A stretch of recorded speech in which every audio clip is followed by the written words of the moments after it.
Hey everyone. Today we're going to be talking about a movie that one of the best directors of all time, Steven Spielberg, made. When you think of Steven Spielberg, you think of a lot of masterpieces like Jaws, Jurassic Park, E.T., Schindler's List, Saving Private Ryan. But one movie that people usually don't talk about when they think of great Steven Spielberg films is one of his below the radar films, Ready Player One. Based on a book by Ernest Cline, released in the year 2018, this movie tells the story of this virtual reality world called Oasis that everybody spends most of their life in. It's a world that's pretty much taken over humanity, that everybody enjoys doing stuff in, interacting people, hanging out, having fun. It's a virtual reality world that everybody is attached with. It's a dystopian future cyberpunk kind of film, and it does so in a way that makes it very interesting. It's an exciting movie, but according to IMDb, the source of internet ratings that I follow, it only has a rating of a 7.4, which is a good rating, but not for a movie that really does deserve a much higher rating. A movie like Ready Player One has something to it that really makes it stand out more. It's often not cited as one of the best movies along with other Spielberg films, but honestly, it kind of should be. Ready Player One should be as great of a rated movie as many of other Spielberg's films, should be cited as one of the better movies that director has made, and a much better movie than IMDb is giving it credit for, mostly due to what it is with its characters, its effects, and its meaning. So starting off, we'll talk about the characters. The movie's protagonist is a boy named Wade, who is an outcast in this world, is one of the only people that notices how messed up this whole virtual reality world is by the end of the film, as he is of course really attached to it during most of the movie. His character is he's an orphan. He lives with his aunt and uncle. His parents are dead, and he basically has a very interesting life in this world compared to other people. In the movie, he meets two other people he hangs out with. He has one friend that he talks to a lot, who's a constructor in the world, but he only hangs out with him in that world. And it turns out later in the movie that it's actually a she portraying a him in the world. And throughout the movie, they both share a lot of interactions, but only in that world. They don't meet each other until later by the end of the film. And during the movie, he also meets this chick that he only meets in the virtual reality world. He doesn't meet her till later on in the film. And he thinks that he can get to know her good while they're in this virtual reality world, but they learn later that it's better to know each other when they meet each other in person. And these round characters all share a similar vibe of learning more about how much better it'd be if they got to know each other outside of the virtual reality world. Along with them, there's of course all the other flat characters. There's some friends that they meet in this world to eventually find in person. There's the antagonist, who is a big corporation that wants to try and take over this world by cheating their way into getting it. And then there's the creator, who is talked about at the beginning of someone who passed away and is giving out the world to everybody, and by hiding an egg that whoever finds it will get control of the world, which the antagonist wants, so they try to cheat their way into winning it. Now, the problem people say is that there's only 3 round characters. They say that having only 3 round characters kind of ruins the story. Honestly, it doesn't. Having 3 round characters really helps kind of build more setup towards this world. Since, it is a world that everybody's attached to, having only 3 people get more acquainted with each other in person is really interesting to see. Having only 3 characters learn more about how the world is better off if they met each other in person is very interesting. Rather than having a whole group of people, having only 3 and kind of have that sense is a lot more fun, I gotta say. It's more fun to have just 3 round characters realize more about how messed up the world is, rather than a whole group of 5 or 7. Now for the effects. The movie features both visual and CGI effects involved in the production. The CGI in this movie is all over the place, of course in this virtual reality world.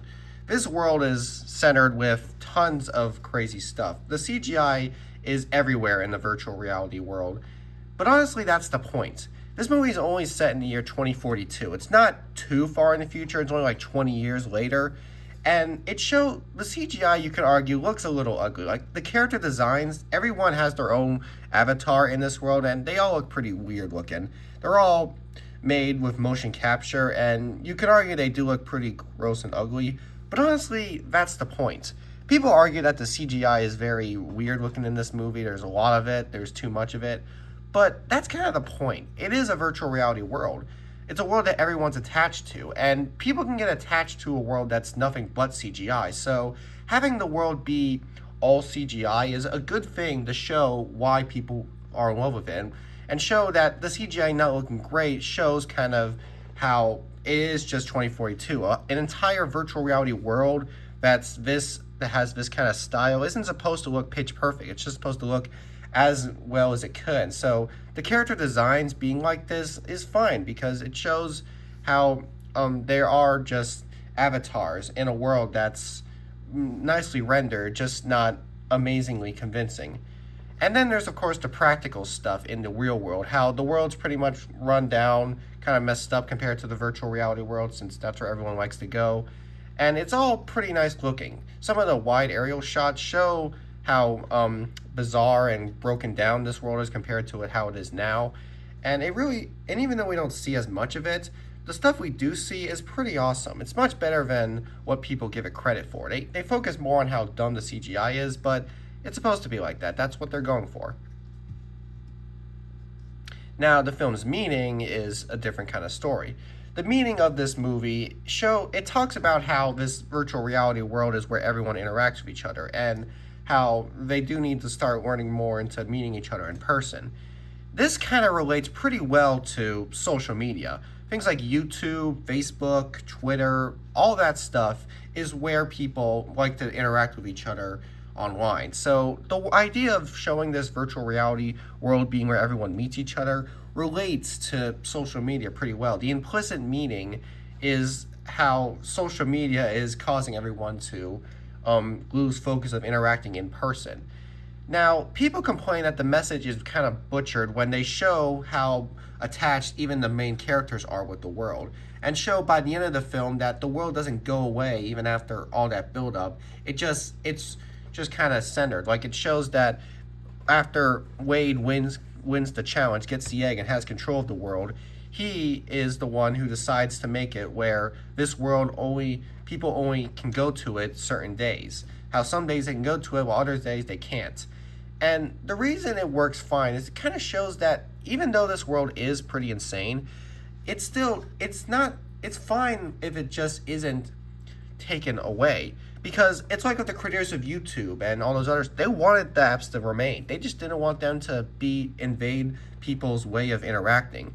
So it's nice to see this movie showing this world not entirely go away, but rather just be limited to interactions. Because people argue, it's criticized that the world doesn't need to be here, but it really can still work because it is still a fun world. They show that there really isn't much wrong with it, just that people lose focus of social interaction. But ending it with the world just only having access to the world at certain days instead of it just going away entirely is fine, because that shows how that's what the creators want. They don't want to see their project completely go away. They just want to make sure it doesn't ruin things.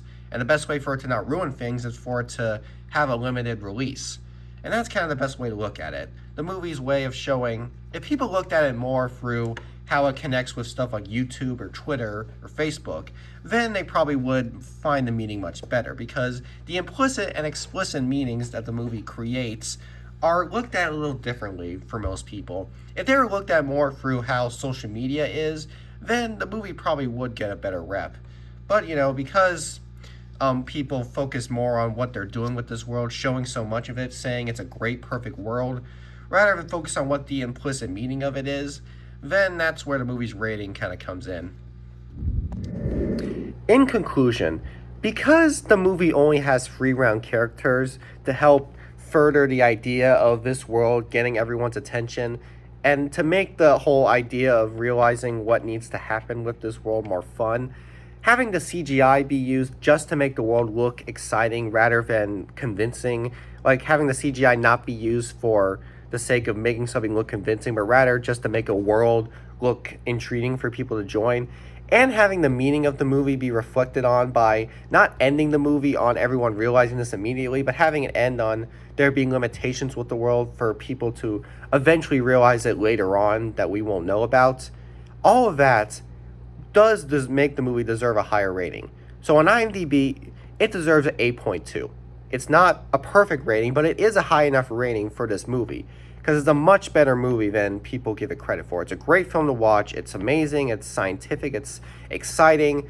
There's so much more to love about it than it's been giving it credit for.